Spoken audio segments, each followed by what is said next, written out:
for you, brother. Thank you.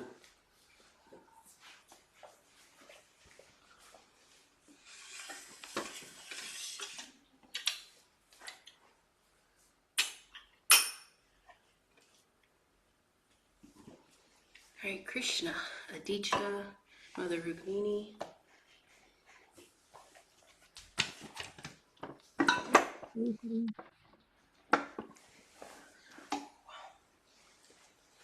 Thank you for joining this morning. Om Namo Bhagavate Vasudevaya. Om Namo Bhagavate Vasudevaya. Om Namo Bhagavate Vasudevaya. Om Namo Bhagavate Vasudevaya. Om Namo Bhagavate Vasudevaya. Om Namo Bhagavate Vasudevaya. Hare Krishna. My name is Rasamrta Devi Dasi, or Rosemary. It is May the 14th, 2026. And today we are going to be reading from the Bhagavad-gita. I have picked chapter 10, and it's a combo verse. It's text 4 and 5. So chapter 10, text 4 and 5. We will do kind of like a word for word and go through and recite, and we'll continue reading from there.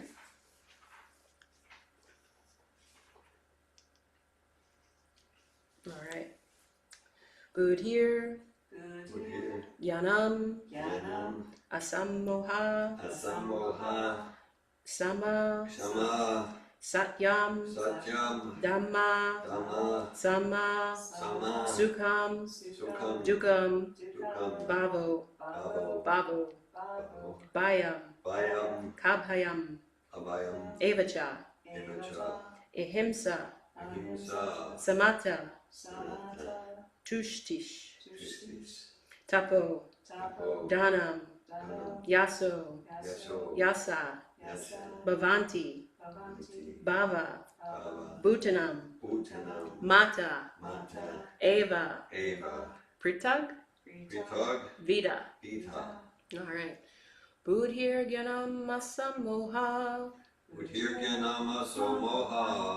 Sama Satyam Dhamma Sama, Sukam Dukam Bhavo Bhayam Kabayam Evacha, Ahimsa Sammata Tushtish, Tapodhanam Yasho Yasha, Bhavanti Bhava Bhutanam, Mata Eva Pritag Vidha.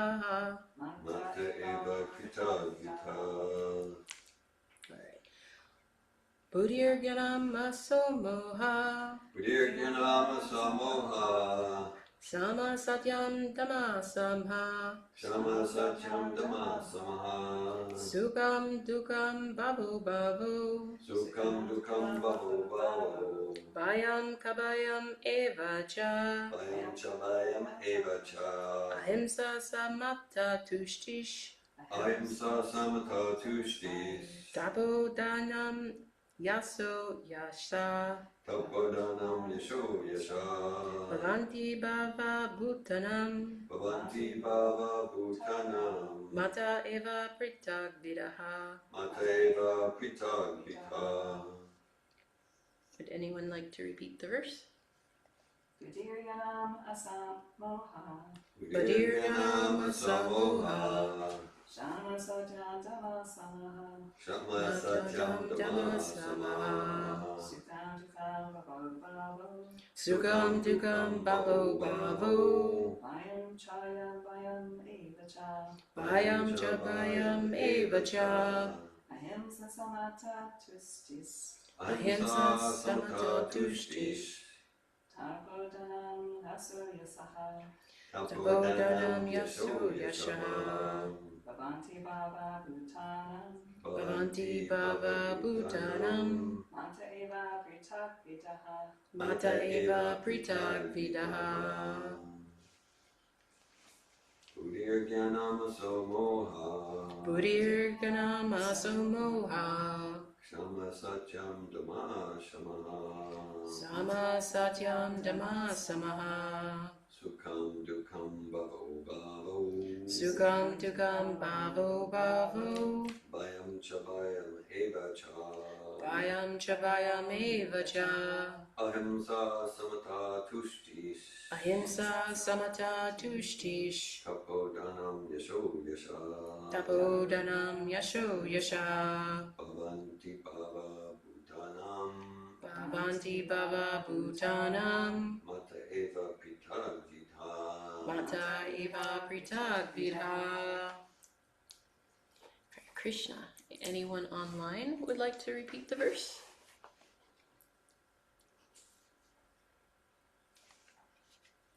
Ananta. Yeah. Buddhya-gyanamaso moha Buddhirganamaso moha. Kshama satyam dhamma samaha Sama Satyam Dhamma Samaha. Sukham dukham bhavo bhavo Sukham Dukam Bhavo Bhavo. Bhayam shabhayam eva cha Bhayam Cha Eva Cha. Ahimsa samata tustish Ahimsa Samata Tushtish. Tapodana danam yasho yashaha Tapodanyam Yasho Yashaha. Bhavanti bhava bhutanam Bhavanti Bhava Bhutanam. Mata eva pritak vidaha. Mata Eva Pritag Vidaha. Hare Krishna. Thank you, Ananta. Anyone else? If not, we will go to the word for word. Buddhi, Buddhi. intelligence. Intelligence. Jnanam, Jnana, knowledge. knowledge, Asam, moha, Asamoha. freedom from doubt. Freedom from doubt. Sama, Sama. forgiveness. Forgiveness. Satyam, Satyam. truthfulness. Truthfulness. Dhamma, Dhamma. control of the senses. Control of the senses. Sama, Sama. control of the mind. Control of the mind. Sukham, Sukham. happiness. Happiness. Dukam, Dukam. distress. Distress. Bhava, Bhava. birth. Birth. Abhava, Abhava. death. Death. Bhayam, Bhayam. fear. Fear. Cha, Cha, also. Also. Abhayam, Abhaya, without fear. Without fear. Eva, Eva, also. Also. Cha, Cha, and. And Ahimsa, ahimsa. non-violence. Non-violence. Samatha, Samatha. equilibrium. Equilibrium. Tushti, Tushti. satisfaction. Satisfaction. Tapa, Tapa. penance. Penance. Dhanam, Dhanam. charity. charity, Yasha, Yasha. fame. fame, Ayasha, Ayasha. infamy. Infamy. Bhavanti, Bhavanti, become. Become. Bhava, Bhava. natures. Natures. Bhutanam, Bhutanam. of the living entities. Of living entities. Mata, Mata, from me. from me, Eva, Eva. certainly. Certainly. Pritak vidaha, Vida. differently arranged. differently arranged. Translation by His Divine Grace, A.C. Bhaktivedanta Swami Prabhupada. Intelligence, knowledge, freedom from doubt and delusion, forgiveness, truthfulness, self-control and calmness, pleasure and pain, birth, death, fear, fearlessness, nonviolence, equanimity, satisfaction, austerity, charity, fame, and infamy are created by me alone. Purport. The different qualities of living entities, be they good or bad, are all created by Krishna, and they are described here. Intelligence refers to the power of analyzing things in proper perspective, and knowledge refers to understanding what is spirit and what is matter. Ordinary knowledge obtained by university education pertains only to matter, and it is not accepted here as knowledge. Knowledge means knowing the distinction between spirit and matter. In modern education, there is no knowledge about the spirit. They are simply taking care of the material elements and bodily needs. Therefore, academic knowledge is not complete. asammoha. Freedom from doubt and delusion can be achieved when one is not hesitant and when he understands the transcendental philosophy. Slowly but surely, he becomes free from bewilderment. Nothing should be accepted blindly. Everything should be accepted with care and with caution. Sama, forgiveness, should be practiced, and one should excuse the minor offenses of others. Satyam, truthfulness, means the facts should be presented as they are for the benefit of others. Facts should not be misrepresented.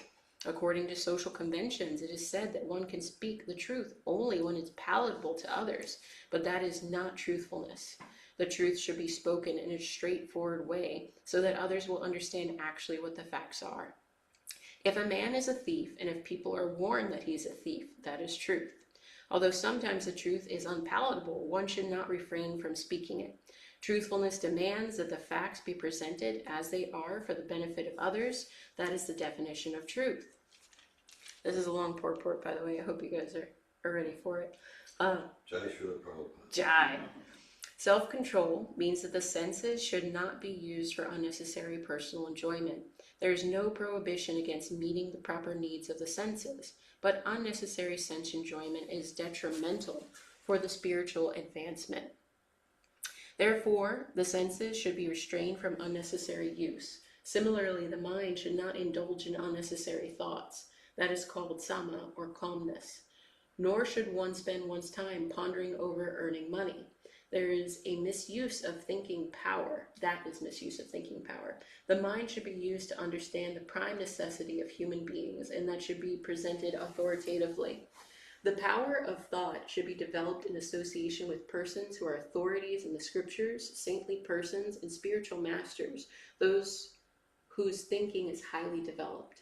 Sukhyam, pleasure or happiness, should always be in that which is favorable for the cultivation of spiritual knowledge of Krishna consciousness, and similarly that which is painful or which causes distress is that which is unfavorable for the cultivation of Krishna consciousness. Anything favorable for the development of Krishna consciousness should be accepted, and anything unfavorable should be rejected. Bhava, birth, should be understood to refer to the body. As far as the soul is concerned, there's neither birth nor death that we have discussed in the beginning of the Bhagavad-gita. Birth and death apply to one's embodiment in the material world. Fear is due to worrying about the future. A person in Krishna consciousness has no fear because by his activities he is sure to go back to the spiritual sky, back home, back to Godhead. Therefore, his future is very bright. Others, however, do not know what their future holds. They have no knowledge of what the next life holds, so they are therefore in constant anxiety. If we want to get free from anxiety, then the best course is to understand Krishna and be situated always in Krishna consciousness. In that way, we will be free from all fear. In the Srimad Bhagavatam, it is stated that fear is caused by our absorption in the illusionary energy. But those who are free from the illusory energy, those who are confident that they are not the material body, that they are spiritual parts of the Supreme Personality of Godhead, and are therefore engaged in the transcendental service of the Supreme Godhead, have nothing to fear. Their future is very bright. This fear is a condition of persons who are not in Krishna consciousness. Bhayam, fearlessness, is only possible for one in Krishna consciousness. Ahimsa, non-violence, means that one should not do anything which will put others into misery or confusion. Material activities that are promised by so many politicians, sociologists, philanthropists, etc., do not produce very good results because the politicians and philanthropists have no transcendental vision. They do not know what is actually beneficial for human society. Ahimsa means that people should be trained in such a way that the full utilization of the human body can be achieved. The human body is meant for spiritual realization, so any movement or any commissions which do not further that end commit violence on the human body. That which furthers the future spiritual happiness of people in general is called nonviolence. Samatha, equanimity, refers to freedom from attachment and aversion. To be very much attached or to be very much detached is not best. This material world should be accepted without attachment or aversion. Similarly, that which is favorable for prosecuting Krishna consciousness should be accepted. That which is unfavorable should be rejected. That is called samatha equanimity. A person in Krishna consciousness has nothing to reject and nothing to accept unless it is useful to the persecution of Krishna consciousness. Tushti, satisfaction, means that one should not be eager to gather more and more material goods by unnecessary activity. One should be satisfied with whatever is obtained by the grace of the Supreme Lord. That is called satisfaction. Tapas means austerity or penance. There are many rules and definitions in the Vedas which apply here, like rising early in the morning and taking a bath. Sometimes it's very troublesome to rise early in the morning, but whatever voluntary trouble one may suffer in this way is called penance. Similarly, there are prescriptions for fasting on certain days of the month. One may not be inclined to practice such fasting, but because of his determination to make advancement in the science of Krishna consciousness, he should accept such bodily troubles which are recommended. However, one should not fast unnecessarily or against Vedic injunctions. One should not fast for some political purpose. That is described in Bhagavad-gita as fasting in ignorance, and anything done in ignorance or passion does not lead to spiritual advancement. Everything done in the mode of goodness does advance one, however, and fasting done in terms of the Vedic injunctions enriches one in spiritual knowledge.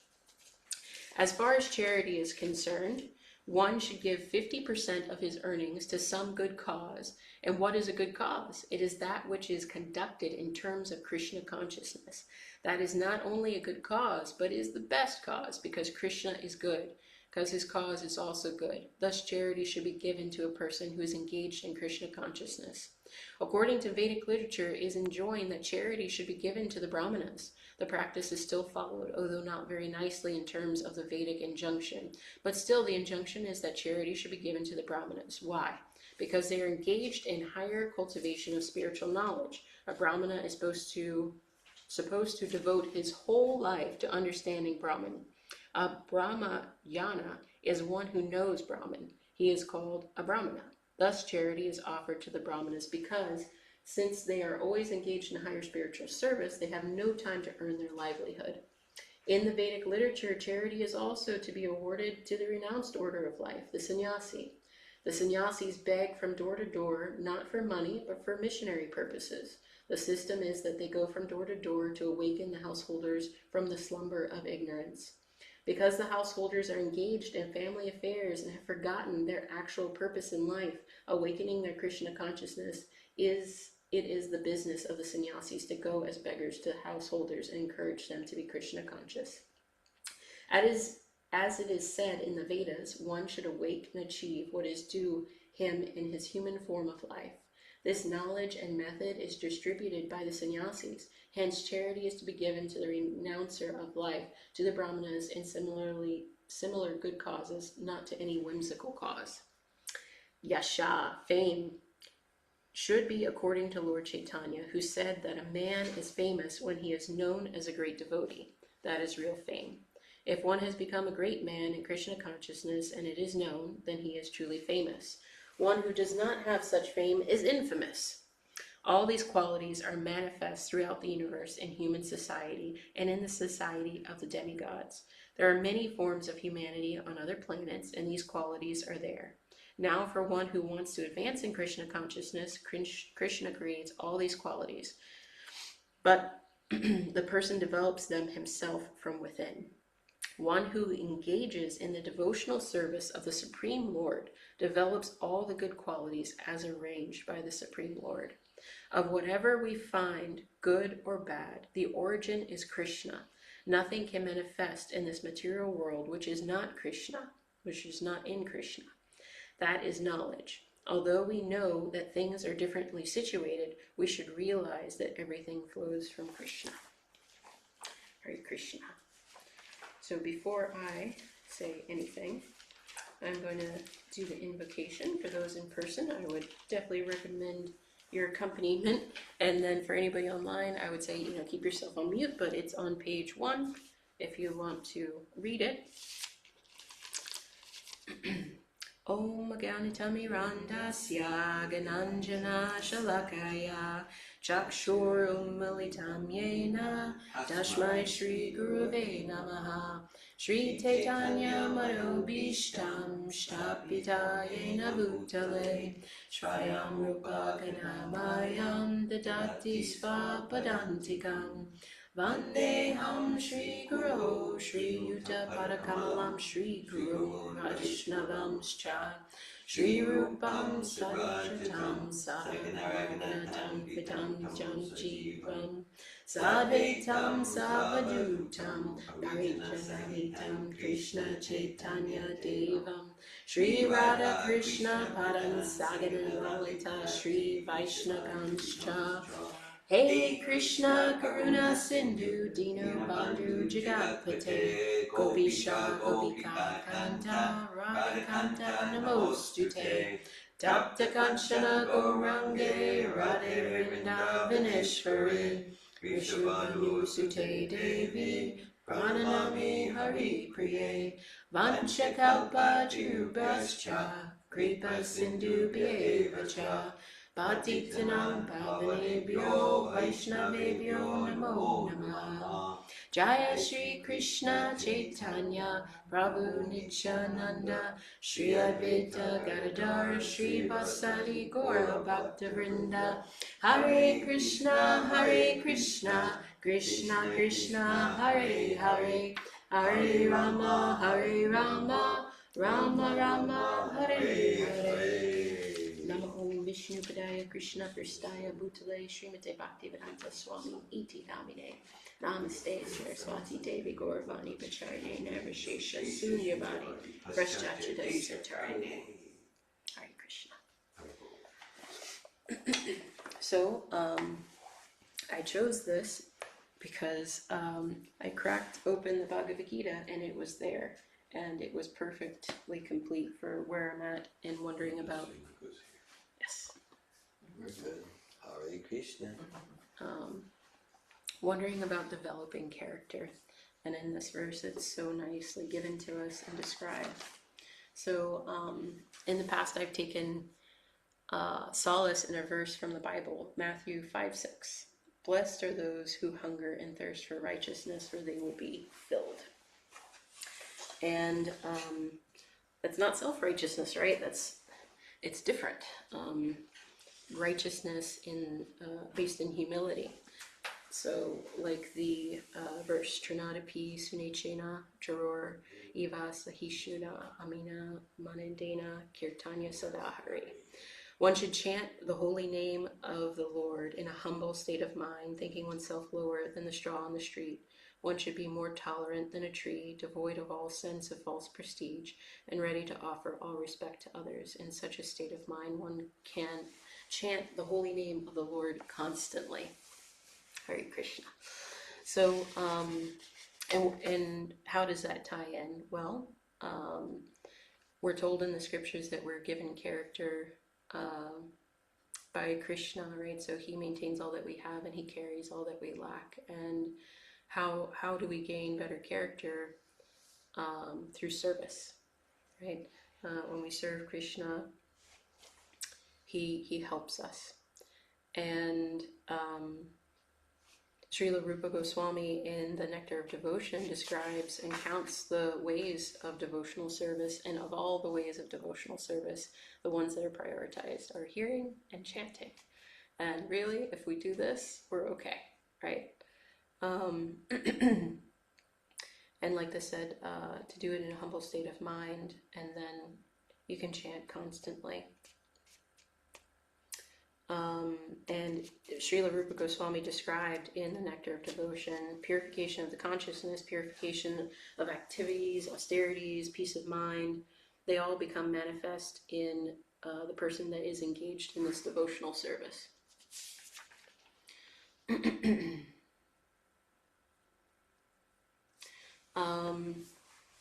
One of the things that came to mind about this, I've recently seen some quotes from Prabhupada and had some discussions with some devotees about things that Prabhupada said about how important Sankirtana is, right? It's our primary mission.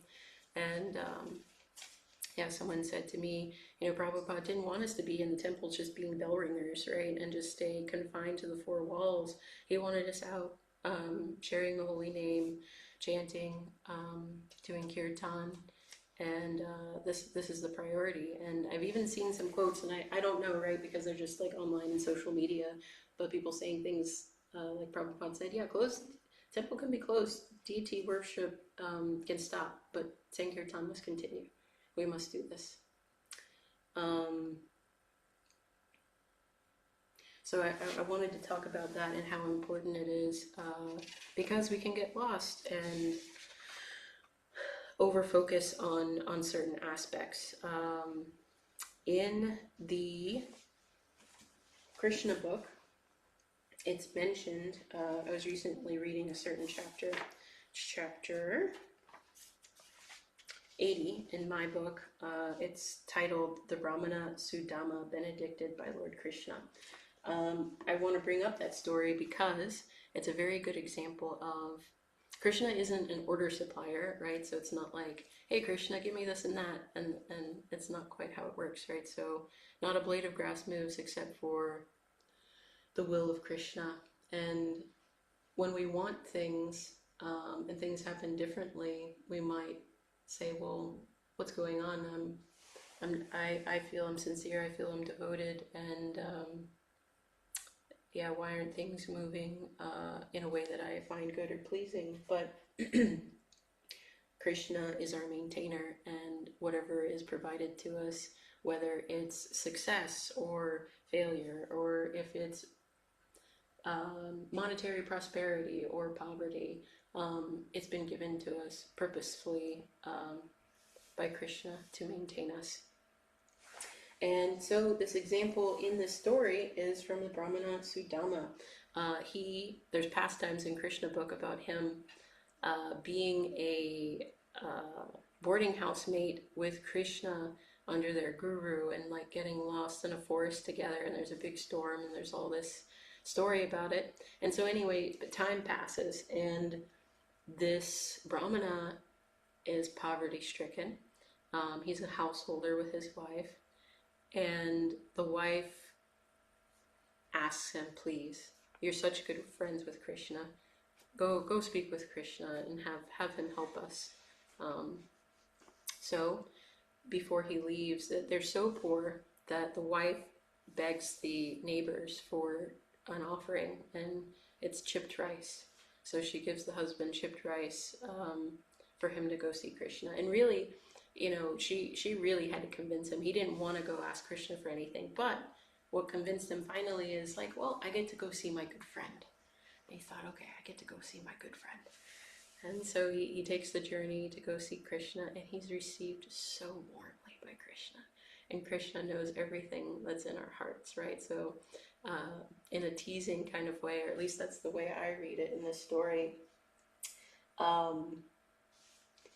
he asks him when he arrives, like, certainly my friend, you have something for me.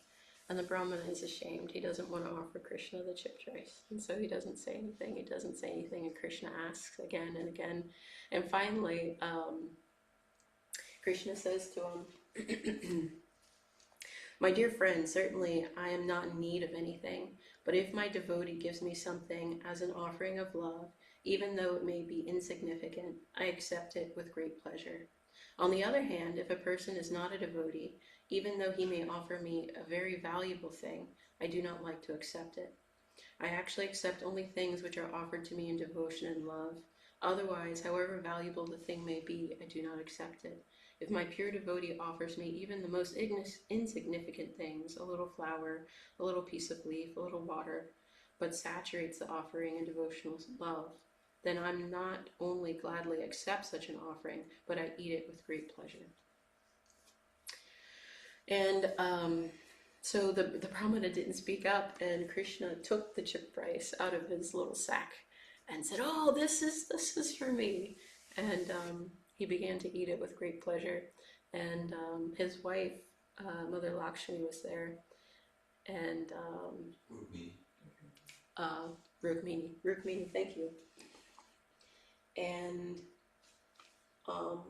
Anyway, Krishna went to take a second bite, and Rukmini stopped him and said, if you take a second bite, certainly the person who's given you such an offering will experience vast like wealth and opulence in this lifetime and extending into other lifetimes. And Krishna took a second bite. And so they have their visit, and the Brahman never asks Krishna for anything. He doesn't say anything, and he doesn't ask, and he's just so happy to be with his friend, and he's so happy to spend time, and he's so well received. And yeah, there's this beautiful reception and being there with him. And so he goes home, and he's just kind of swimming in this ecstasy and this bliss of having spent time with his good friend. And then he gets to his neighborhood, and it's looking a lot different. There's parks and trees and fountains and this vast home, and it was transformed. It was his place of residence was transformed, and he was given great opulence. The story goes on to say that Krishna is very discerning. If there's a devotee whose heart they could easily fall from such opulence or such success, Krishna will not give it, because the priority is Krishna doesn't want a devotee to fall away. And it does describe, though, that there is possibility to advance even in opulence and success, and if Krishna understands it's possible, then it is provided. So the reason why I bring up that story is this Brahmana, he didn't want to ask Krishna for anything. He wasn't giving any orders, and yet he was provided for so abundantly. And he was so austere and so sincere in his love of Krishna. And the story describes how he goes on to be with Krishna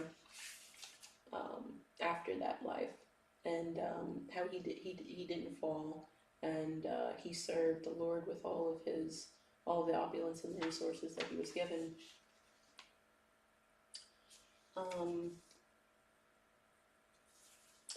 It describes the Brahminical qualities and how the Lord is pleased with them. So this is mentioned in the verse that we were reading. And there's a distinction given in Krishna book that I wanted to talk about. So a qualified Brahmana like Sudama Vipra is naturally a devotee of Lord Krishna. Therefore it is said, Brahmano Vaishnava, a Brahmana is a Vaishnava, or sometimes it is said, Brahmana Pandita. Pandita means a highly learned person. A Brahmana cannot be foolish or uneducated. Therefore, there are two divisions of Brahmanas, namely Vaishnavas or Pandits. There are simply those who are simply learned or Pandits, but not yet devotees of the Lord, or Vaishnavas. Lord Krishna is not especially pleased with them. Simply the qualification of being a learned Brahmana is not sufficient to attract the Supreme Personality of Godhead. And so again, of the types of service, learning and knowledge is one. However, the Lord prefers chanting and hearing, right, and devotional service to Him, rather than, for example, accumulating knowledge as though it were wealth and just hoarding it, or severe penances or austerities, or very austere deity worship. So I wanted to mention that.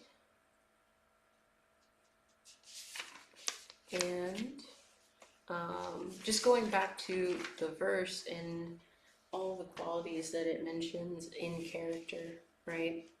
So to be free from doubt and delusion, and it speaks of anxiety, not fearing for the future, self-control, to control our senses, that they are not engrossed in material satisfaction, but are for the pleasure of the Lord. Nonviolence, it's described that, it was in the nectar of devotion, those who are nonviolent, philanthropists, or maybe vegetarians. I mean, these are nice material qualities, but it doesn't automatically make one a devotee of the Lord. And so bhakti automatically gives us all of these good qualities versus any strict concentrated effort to try to attain like some specific quality. For example, severe penances or austerities aren't necessary. Through bhakti we gain all of this. Hare Krishna. Hare Krishna. Yeah, and the last thing I wanted to kind of emphasize again, there was a Prabhu at a Krishna book reading who said, yeah, think of Krishna as our maintainer, not just when we achieve success or prosperity or something like that and we're so full of gratitude, but to make sure that you understand anything that you have, everything that you have has been provided by Krishna and is given to us with intention. And in that way, always thinking of him, understanding that this too is for us, and never forgetting Krishna. Hare Krishna. Relatively short talk, I'm realizing, but I would like to open it up to any comments, questions, maybe expansions of the thoughts and things that I presented today.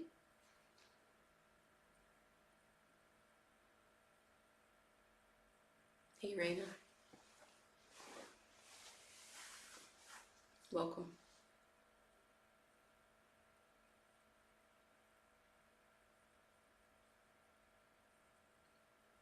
Krishna.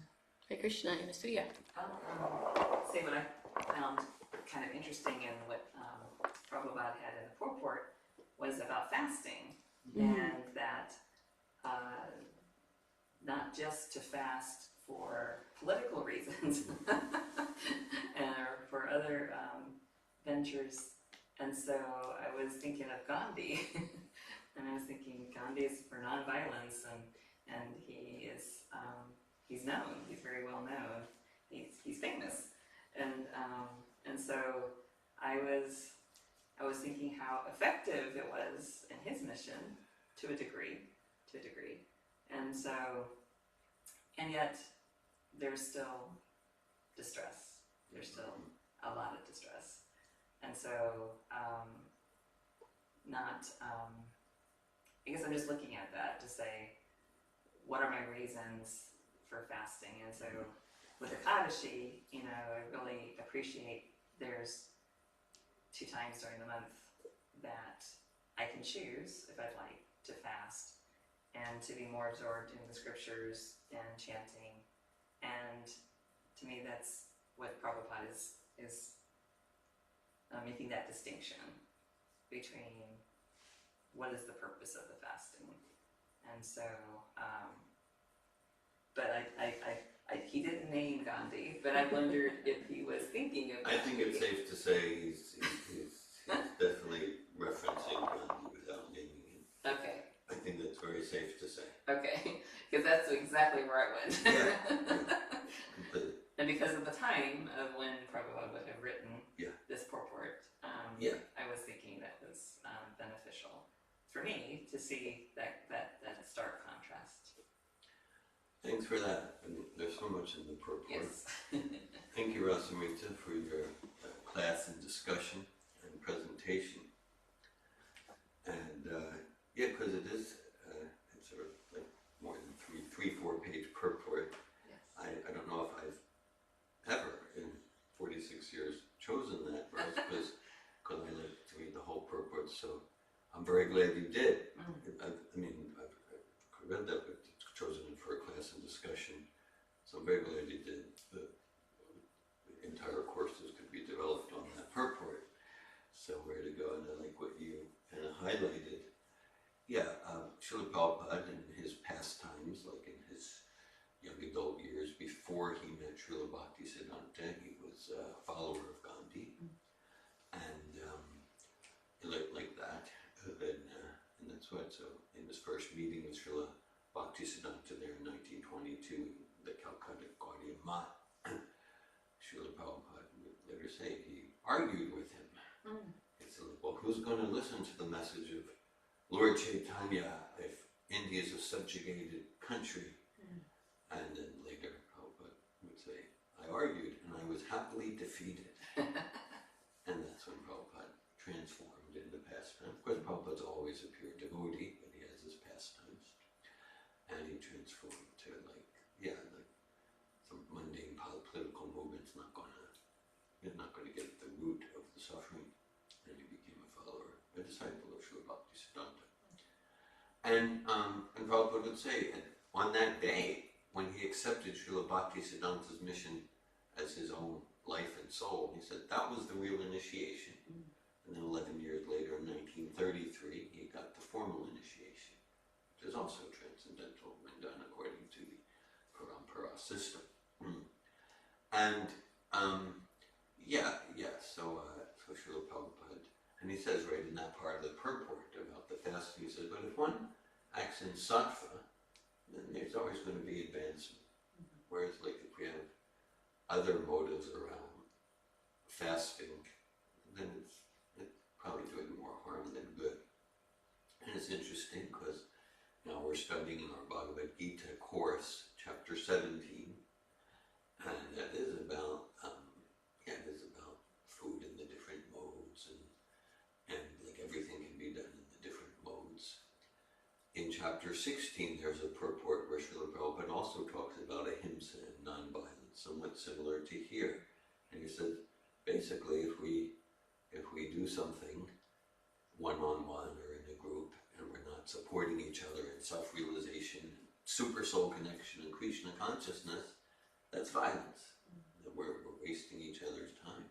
So real non-violence is, and I like how you emphasized, Rasamrta, Sankirtana. Yagi Sankirtana Prayarya Jantihi Sumi Dasaha.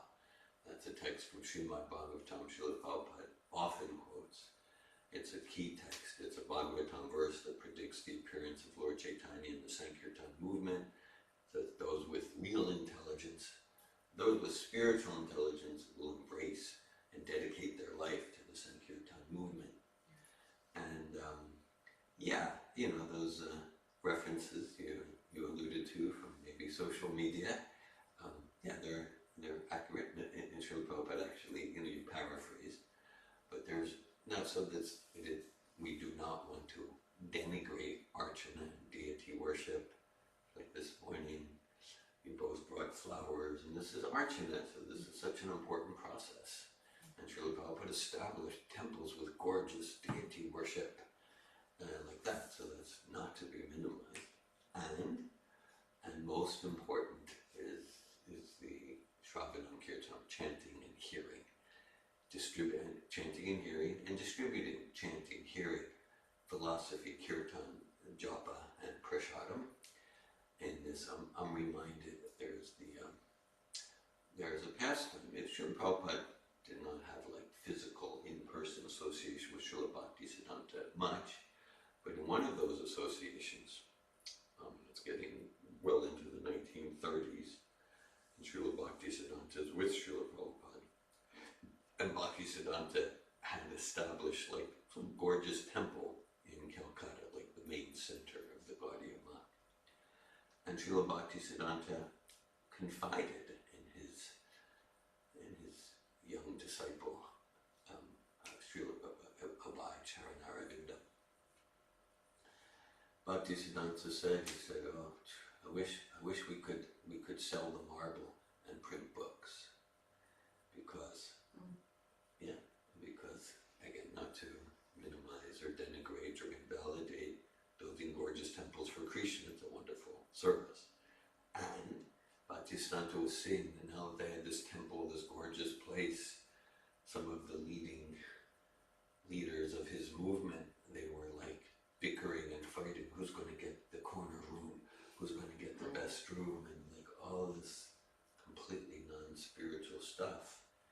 And so Prabhupada shares that story to emphasize, like most important is the books, the book distribution. Read the books, distribute the books, chant Hare Krishna, distribute chanting of Hare Krishna, prasad distribution,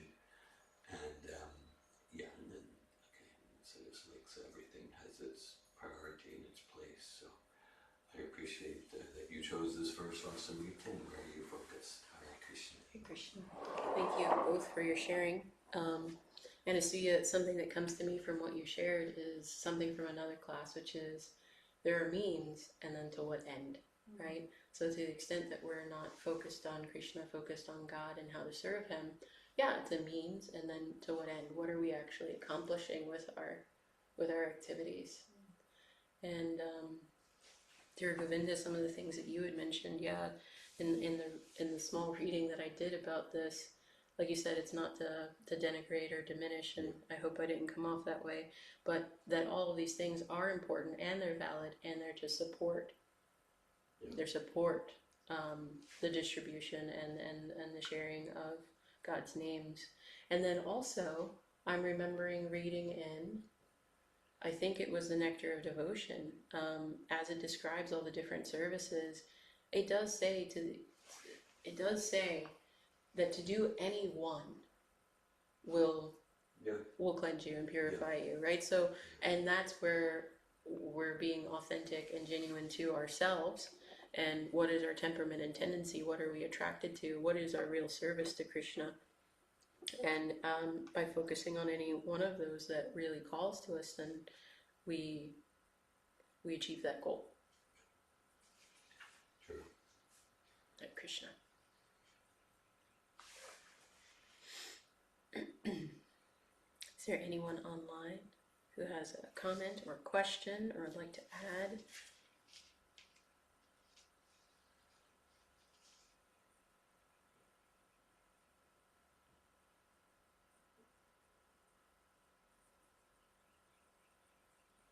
Get hearts from Reina. Thank you for the hearts, Reina.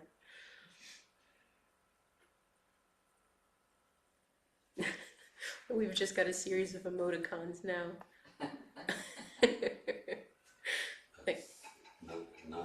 Non-verbal sharing. Thank you, Mother Rukmini. I appreciate you.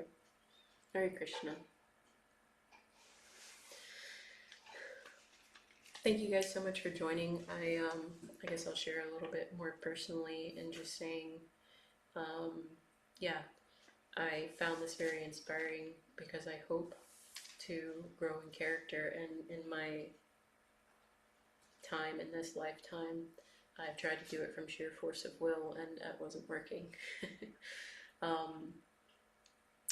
And these things, they exist within us because we're parts and parcels of the Supreme, and through service we can start to uncover these beautiful qualities of the diamond soul that's within us, right?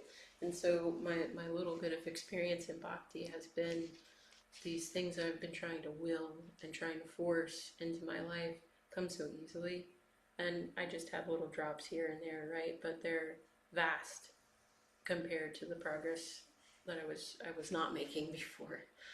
So I just have so much appreciation that we're given a way, and it's explained to us in great detail and repeated, because I know I need to hear it again and again and again, and then maybe I'll get it.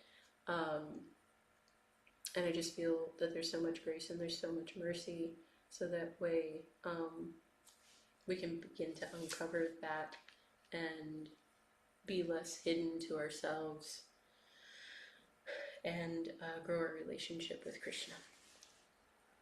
Hare Krishna.